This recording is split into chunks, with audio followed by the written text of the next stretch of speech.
Hello foodies, welcome to my channel the delicious food.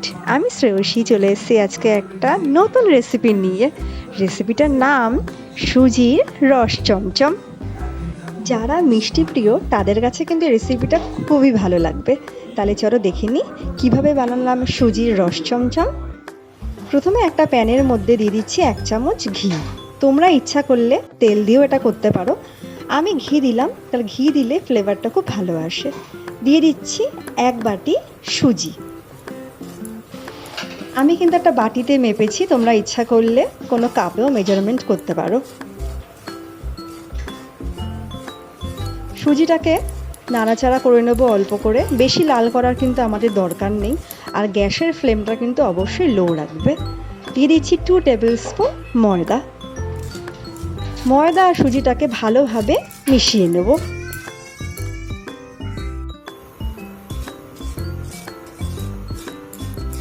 ভালো করে mix করে একটু গরমে নাড়াচাড়া করে নিচ্ছি এটা। এবার এর মধ্যে আমি যে বাটিটা দিয়ে সুজি মেপেছিলাম সেই বাটির 2 বাটি জল দেব। মানে 1 কাপ সুজি, তার সঙ্গে তার ঠিক ডবল 2 কাপ জল লাগবে। আমি 1 বাটি সুজি নিয়েছি বলে আমি 2 বাটি জল দিচ্ছি। আস্তে আস্তে অল্প অল্প করে আমি জলটা মেশাচ্ছি, একবারে পুরোটা না মেশালেই ভালো, তাহলে আমাদের সুজিটা ভালো করে জলের সঙ্গে মিক্স করতে সুবিধা হবে। দেখো অল্প অল্প করে জল দিচ্ছি আর স্প্যাচুলাটা খালি নাড়িয়ে যাচ্ছি। এবার একটা ছোট এলাচ আমি ভেঙে দিয়ে দিলাম। এলাচটা ভেঙে দিলে কি গন্ধটা ভালো বেরোয়। তোমরা ইচ্ছা করলে এলাচ গুঁড়ো দিতে পারো এর মধ্যে।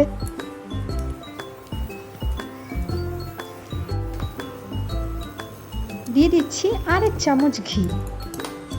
লাস্টের দিকে 1 চামচ ঘি দিলে মাখাটা বেশ ভালো হয়, সেই জন্য আমি 1 চামচ ঘি দিয়ে দিলাম।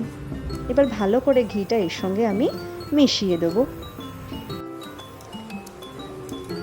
সুজির এই পাকটা ঠিকমতো হয়েছে কিনা বোঝার জন্য একটু অল্প পরিমাণে সুজি নিয়ে এভাবে গোল করে দেখে নিচ্ছি। দেখো যখন দেখবে এরকম গোল শেপ বা যে কোনো একটা কিছু শেপ হচ্ছে, তার মানে আমাদের এই মিশ্রণটা একদম রেডি। হাতে একটু অল্প করে ঘি নিয়ে নিলাম, নিয়ে এটাকে একটুখানি ময়দা বা আটা যেভাবে আমরা মাখি সেরমভাবে মেখে নেব। গরম গরম অবস্থায় কিন্তু মাখার চেষ্টা করবে, তাহলে কিন্তু এটা ভালো মাখা হয়। আমার বেবিও চামচে দিয়ে মাখতে চলে এসছে। দেখো ঠিক আটা বা ময়দা মাখার মতো আমরা এটাকে ভালো করে মেখে নেব। একটা ভালো ডো তৈরি করে নেব মেখে।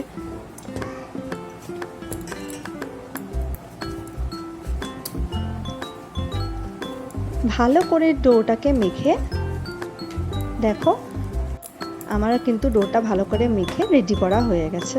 এবার একটা বাটি দিয়ে এটাকে 15 মিনিটের জন্য ঢেকে রেখে দেব। এবার আরেকটা প্যানের মধ্যে দিয়ে দিলাম 1 বাটি চিনি। ঠিক যে বাটিতে চিনি মেপেছি সেই বাটির 1 বাটি জল দিয়ে দিলাম। এবার আমরা শিরাটাকে বানাবো। আমার কিন্তু এখানে 1 তার বা 2 তারের শিরা বানানোর কোনো প্রয়োজন নেই, শুধু চিনিটা আর জলটা ভালো করে মিশে গেলেই আমার এই রেসিপিটার জন্য শিরা রেডি।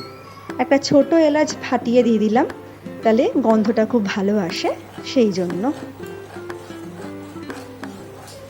গ্যাসের ফ্লেমটা কিন্তু অবশ্যই হাই রাখবে। একটুখানি ফুড কালার দিয়ে দিচ্ছি, এটা পুরোপুরি অপশনাল, তোমরা ইচ্ছা করলে দিতে পারো, না ইচ্ছা করলে দিতে নাও পারো। কেউ ইচ্ছা করলে এর মধ্যে কেসারও দিতে পারো। আমার কাছে ফুড কালার ছিল তাই আমি ফুড কালার দিয়েছি। সমানে চামচে দিয়ে দেখো নাড়িয়ে যাচ্ছি, যাতে তলায় চিনিটা লেগে না যায় বা শিরাটা আমাদের জ্বলে না ওঠে। আমার চিনিটা কিন্তু ভালো করে দেখো মেশানো হয়ে গেছে জলের সঙ্গে, আমার শিরাটা রেডি। এইবার ডোটা ঢাকার থেকে খুলে নিলাম, খুলে নিয়ে আরেকটুখানি মেখে নিচ্ছি। এইবারে ভালো করে এটাকে মাখিয়ে নিয়ে এখান থেকে অল্প অল্প করে সুজির এই মিশ্রণটাকে নেব, নিয়ে হাত দিয়ে চাপ দিয়ে দিয়ে একটা শেপ করে নেব। আমি এখানে গোল গোল মতো শেপ করছি, তোমরা ইচ্ছা করলে অন্য কোনো শেপও দিতে পারো। ইচ্ছা করলে তোমরা কুকি কাটার্সগুলো ব্যবহার করতে পারো, যেগুলো দিয়ে কুকিজ মানে বিস্কিট কাটা হয় সেটা। আমার এখানে সবকটা তৈরি হয়ে গেছে। এবার আমি প্যানে তেল গরম করে নিয়েছি, গরম করে এর মধ্যে আমি একটা একটা করে এই গোল গোল চমচমগুলো ভেজে নেব ভালো করে।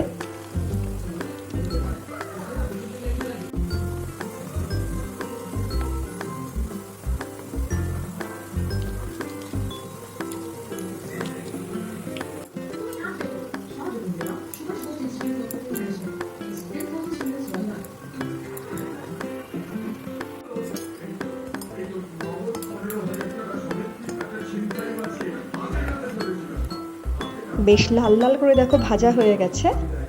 আমি এবারে এগুলো তুলে তুলে শিরার মধ্যে দিয়ে দেবো। দেখো শিরার রঙটা কি সুন্দর দেখতে লাগছে। গরম গরম এই সুজির চমচমগুলো ভেজে কিন্তু আমি গরম গরম অবস্থাতেই শিরাতে দিয়ে দেবো। শিরাটা কিন্তু আমার এখনও পুরোপুরি ঠান্ডা হয়নি, এখনও কিন্তু হালকা গরম আছে। একটা একটা করে সব কটা চমচম আমি শিরার মধ্যে এভাবে দিয়ে দেবো। ভালো করে এপিট ওপিট করে রসগুলো যাতে ঢুকতে পারে চমচমের মধ্যে, সেই জন্য এপিট ওপিট করে আমি ভালো করে মিশিয়ে দিচ্ছি ভাজা চমচমগুলোকে। এবার আমি এটা আধ ঘন্টা থেকে 40 মিনিটের জন্য রেখে দেবো ঢেকে। দেখো তৈরি হয়ে গেছে আমার সুজির রস চমচম। তোমাদেরকে দেখাচ্ছি, দেখো এটা কতটা নরম আর তুলতুলে। দেখো কি সুন্দর চামচে দিয়ে ভেঙে চলে আসছে।